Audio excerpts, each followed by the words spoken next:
ఎవడిని ఎలా పడగొట్టేద్దాం, ఎవడిని ఎలా నాశనం చేసేద్దాం, వీడు నాకన్నా వృద్ధిలోకి వచ్చాడే, ఏ కుట్ర చేద్దాం, ఏం మాటలు మాట్లాడదాం, వాడిని ఎలా సర్వనాశనం చేసేద్దాం, ఇటువంటి దిక్కుమాలిన ఆలోచనలు చెయ్యి.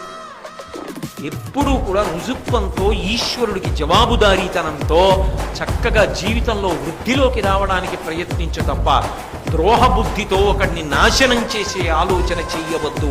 చూస్తున్నవాడు ఒకడు ఉన్నాడని గుర్తుపెట్టుకో.